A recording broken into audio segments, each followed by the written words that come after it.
हाँ तो मेरे प्यारे 12वीं के छात्र छात्राओं, तो आज फिर से हम आप लोगों के लिए हिंदी का ऑब्जेक्टिव क्वेश्चन आंसर का वीडियो बना रहे हैं। तो ठीक है, देखते हैं ये कौन सा पाठ है। तो पाठ का नाम है हंसते हुए मेरा अकेलापन, या अर्थात हंसते हुए मेरा अकेलापन पाठ का नाम है, जो कि हिंदी का है। तो इस पाठ का लेखक कौन है? तो बालकृष्ण भट्ट मलयज जी है। तो इस पाठ का लेखक कौन है? तो बालकृष्ण भट्ट मलयज जी है। कौन है? तो मलयज जी है। तो मलयज जी का जन्म कब हुआ था? तो मलयज जी का जन्म हुआ था 1935 ईस्वी में। मलयज जी का जन्म कब हुआ था? तो 1935 ईस्वी में। मलयज जी का मृत्यु कब हुआ था? तो 1982 ईस्वी में। मलयज जी का निधन 1982 ईस्वी में हुआ था। तो ठीक है, तो इस अध्याय का प्रश्न शुरू करते हैं। तो इसका पहला प्रश्न है, हंसते हुए मेरा अकेलापन किसकी कीर्ति है? यानी पूछ रहा है कि हंसते हुए मेरा अकेलापन किसके द्वारा रचा गया है? तो किनके द्वारा रचा गया है? तो मलयज जी के द्वारा। तो ऑप्शन में मलयज जी का नाम किधर है? तो ऑप्शन नंबर ए है, मलयज।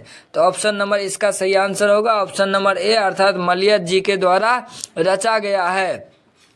उसके बाद दूसरा प्रश्न है कि मलयज किस दौर के कवि है? पूछ रहा है कि मलयज किस दौर के कवि है? तो इसका सही आंसर क्या होगा? तो मलयज जी नई कविता के अंतिम दौर के कवि है। कौन है? तो मलयज जी नई कविता के अंतिम दौर के कवि है। इससे आगे 3 नंबर प्रश्न है, मलयज मन कुरा किसे कहते हैं?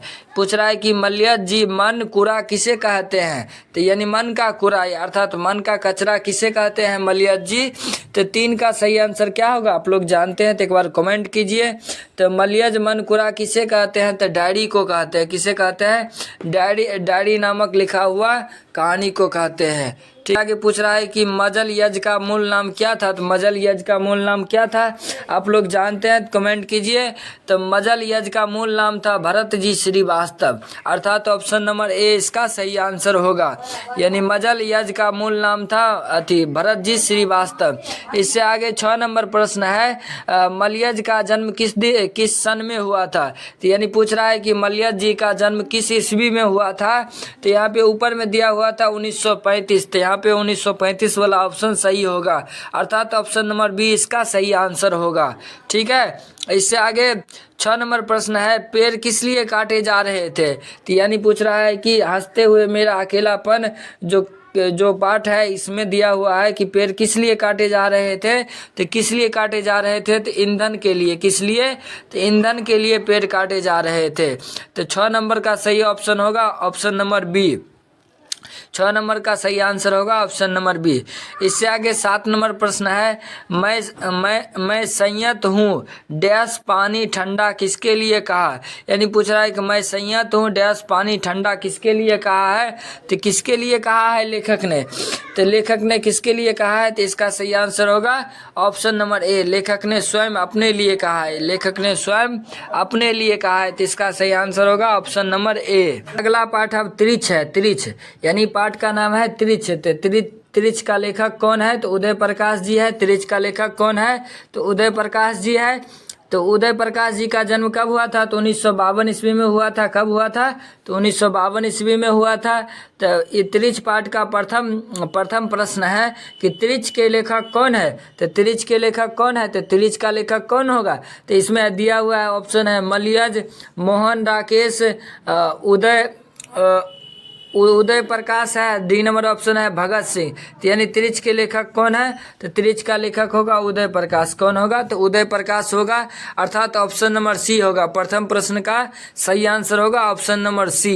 इससे आगे 2 नंबर प्रश्न है, त्रिछ किसका पर्याप्त बनकर उभरा है? तो यानी त्रिछ किसका पर्याप्त बनकर उभरा है? तो आतंक का होगा। इसका सही आंसर होगा ऑप्शन नंबर ए, आतंक का।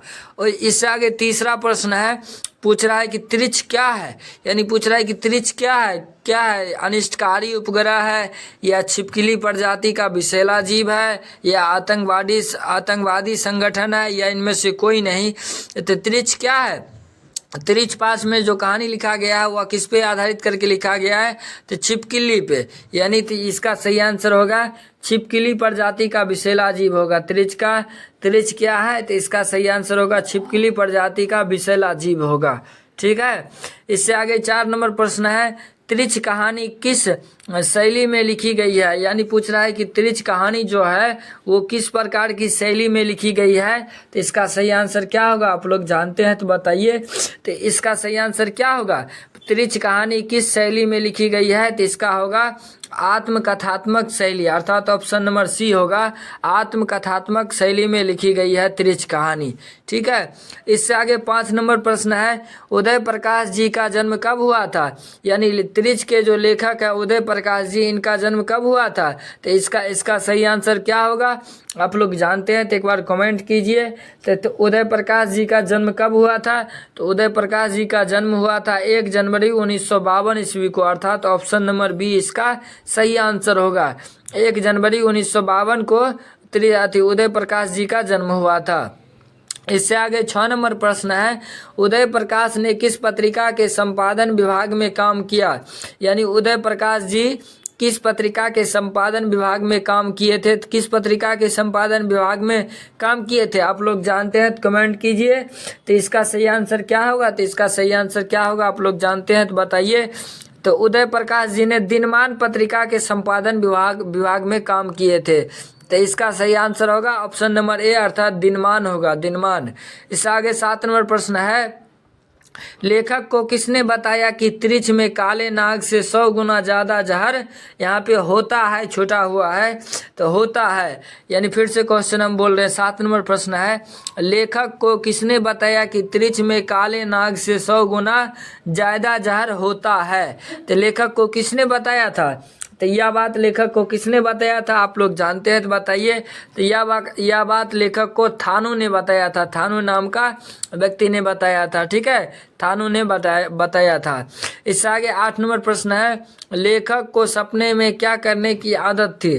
तो लेखक को सपने में क्या करने की आदत थी, अर्थात लेखक जी जब सोते थे तो वह सोए हुए अवस्था में अर्थात सपने में क्या करते थे। तो उनको क्या करने का आदत था, तो बोलने और चीखने का आदत था। लेखक को सपने में बोलने और चीखने का आदत था। तो इसका सही आंसर होगा ऑप्शन नंबर सी, 8 का सही आंसर होगा ऑप्शन नंबर सी। अगला अध्याय अब आ गया शिक्षा। यानी शिक्षा मतलब क्या हुआ, यही पढ़ाई लिखाई की बात, ज्ञान की बात। तो इसी को क्या कहा जाता है, शिक्षा। तो यानी शिक्षा के लेखक कौन है, शिक्षा के रचयिता कौन है, तो जे कृष्णमूर्ति। शिक्षा पाठ के लेखक कौन है, तो जे कृष्णमूर्ति जी है। तो जे कृष्णमूर्ति जी का जन्म कब हुआ था, तो 1895 ईस्वी में हुआ था। जे कृष्णमूर्ति जी का जन्म 1895 ईस्वी में हुआ था। और इनका मृत्यु कब हुआ था, तो 1986 ईस्वी में हुआ था। जे कृष्णमूर्ति जी का निधन 1986 ईस्वी में हुआ था। तो जे कृष्णमूर्ति जी का निधन 1986 ईस्वी में हुआ था। ठीक है, तो जे कृष्णमूर्ति जी का निधन 1986 ईस्वी में हुआ था। तो इससे आगे अभी इस पाठ का प्रश्न उत्तर शुरू करते हैं। ठीक है, तो प्रथम प्रश्न है, शिक्षा पाठ के रचयिता कौन है। तो यानी पूछ रहा है कि शिक्षा पाठ के लेखक कौन है, तो कौन है, तो जे कृष्णमूर्ति जी है। तो यार इसका सही आंसर होगा ऑप्शन नंबर डी, अर्थात जे कृष्णमूर्ति होगा। इससे आगे 2 नंबर प्रश्न है, जे कृष्णमूर्ति की शिक्षा कीर्ति क्या है। यानी जे कृष्णमूर्ति जी के द्वारा जो शिक्षा नामक पाठ लिखा गया है वो पूछ रहा है कि क्या है, संभाषण है या निबंध है या सांकी है, क्या है। तो कि जे कृष्णमूर्ति जी द्वारा लिखा शिक्षा कीर्ति क्या है। तो इसका सही आंसर क्या होगा, आप लोग जानते हैं तो बताइए।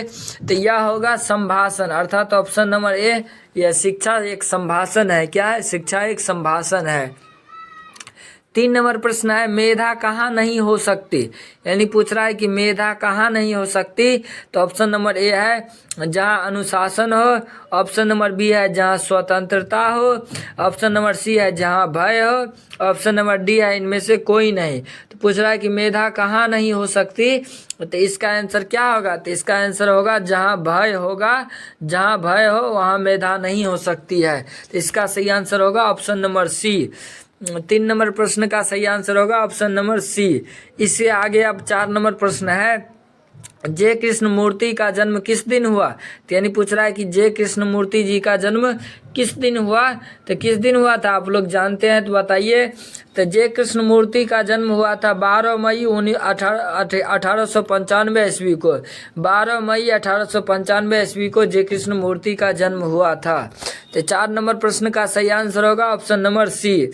इससे आगे 5 नंबर प्रश्न है, लेखक के अनुसार कुछ परीक्षाएं उत्तीर्ण कर लेने से कहीं ज़्यादा कठिन क्या है। तो यानी यहाँ पे क्या लिखा हुआ है, तो पूछ रहा है कि लेखक के अनुसार कुछ परीक्षाएं उत्तीर्ण कर लेने से कहीं ज़्यादा कठिन क्या है। तो कहीं ज़्यादा कठिन क्या होगा, तो इसका सही आंसर क्या होगा आप लोग जानते हैं तो बताइए। तो इसका सही आंसर होगा कि कुछ परीक्षाएं उत्तीर्ण कर लेने से कहीं ज़्यादा कठिन जीवन को समझना है, अर्थात ऑप्शन नंबर डी है, जीवन को समझना है। 5 का सही आंसर होगा ऑप्शन नंबर डी। 6 नंबर प्रश्न है, शिक्षा का क्या कार्य है। यानी पूछ रहा है कि शिक्षा का क्या कार्य है, तो आप लोग जानते हैं तो बताइए। तो शिक्षा का क्या कार्य होता है, तो इसका सही ऑप्शन होगा संपूर्ण जीवन की प्रक्रिया को समझने में मदद करना ही शिक्षा का कार्य है। तो इसका 6 का सही आंसर होगा ऑप्शन नंबर सी। 7 नंबर प्रश्न है, आप कब मेधावी नहीं हो सकते। पूछ रहा है कि आप कब मेधावी नहीं हो सकते हैं, तो आप कब नहीं हो सकते हैं, तो भयभीत होने पर। कब नहीं हो सकते हैं, भयभीत होने पर आप मेधावी नहीं हो सकते हैं। तो 7 नंबर प्रश्न का सही आंसर होगा ऑप्शन नंबर डी। अब इससे आगे ये गद्यखंड यहाँ से समाप्त हुआ। अब इससे आगे पदखंड का अध्याय आएगा, उसी का क्वेश्चन आंसर होगा। पदखंड का मतलब होता है कि कविता वाला अध्याय। अब इससे आगे आप काव्य खंड समझिए या पद खंड कहिए, वही होता है। अब इससे आगे काव्य खंड शुरू होगा, जिसमें कविता और कवि के बारे में पढ़ना है, ठीक है। तो अब यहाँ से पदखंड शुरू हो गया, ठीक है। तो यहाँ पे लिखा हुआ है ऊपर में पदखंड। पदखंड का अर्थ होता है कि इसके अंतर्गत सिर्फ कविता ही होता है, कविता ही रहता है। और इससे पीछे जो पढ़े थे वो है गद्यखंड। गद्यखंड के अंतर्गत भाषण रहता है, लेखनी रहता है, कहानी रहता है, एकांकी रहता है, ये सब चीज़ रहता है। और पदखंड के अंतर्गत सिर्फ और सिर्फ कविता ही रहता है, ठीक है। तो पदखंड का पहला कविता है, कविता का अध्याय का नाम है करवक, यानी करवक के कवि कौन है, तो मलिक मोहम्मद जायसी जी है। कौन है, करवक अध्याय के कवि कौन है, तो मलिक मोहम्मद जायसी जी है। तो जायसी का जन्म कब हुआ था, तो 1492 ईस्वी में हुआ।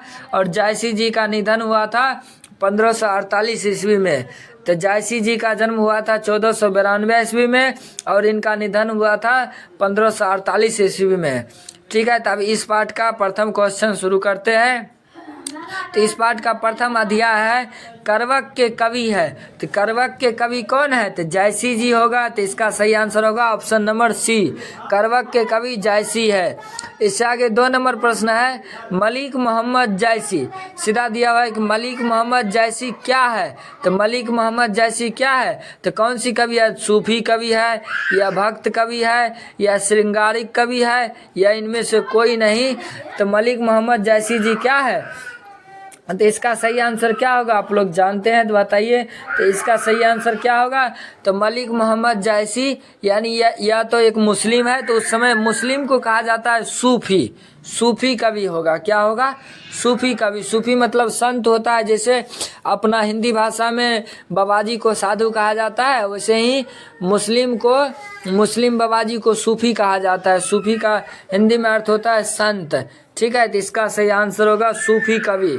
2 नंबर प्रश्न का सही आंसर होगा ऑप्शन नंबर ए, अर्थात सूफी कवि। इससे आगे 3 नंबर प्रश्न है, पद्मावत के कवि कौन है। पद्मावत के कवि कौन है, तो इसका सही आंसर क्या होगा आप लोग जानते हैं तो बताइए। तो इसका सही आंसर होगा मलिक मोहम्मद जायसी जी है। कौन है, मलिक मोहम्मद जायसी, अर्थात ऑप्शन नंबर बी होगा। 4 नंबर प्रश्न है, फूल मरे पै मरे न बासु का क्या तात्पर्य है। यानी पूछ रहा है कि फूल मरे पै मरे न बासु का कि हिंदी में क्या अर्थ होगा। तो इसका अर्थ क्या होगा आप लोग जानते हैं तो बताइए। तो इसका हिंदी में सही अर्थ होगा कि फूल के मुरझाते ही सुगंध समाप्त हो जाती है, अर्थात ऑप्शन नंबर ए इसका सही आंसर होगा। फूल के मुरझाते ही सुगंध समाप्त हो जाती है। इससे आगे 5 नंबर प्रश्न है, मलिक मोहम्मद जायसी किस शाखा के कवि है। तो मलिक मोहम्मद जायसी जी किस शाखा के कवि है, तो प्रेम मार्गी या ज्ञान मार्गी या राम मार्गी या कृष्ण मार्गी। तो किस शाखा के कवि है, तो आप लोग जानते हैं तो एक बार आंसर कीजिए कमेंट में। तो मलिक मोहम्मद जायसी जी ज्ञान मार्गी के कवि है, ज्ञान मार्गी के कवि है। तो 5 का सही आंसर होगा ऑप्शन नंबर बी। इससे आगे 6 नंबर प्रश्न है, जायसी हिंदी साहित्य की किस काव्य धारा से जुड़े थे? तो जायसी हिंदी साहित्य की किस काव्य धारा से जुड़े थे? तो किस काव्य धारा से जुड़े थे? तो इसका सही आंसर क्या होगा, आप लोग जानते हैं तो बताइए। तो जायसी जी हिंदी साहित्य के किस काव्य धारा से जुड़े थे? तो प्रेम मार्गी शाखा से। किस शाखा से जुड़े थे? प्रेम मार्गी शाखा से।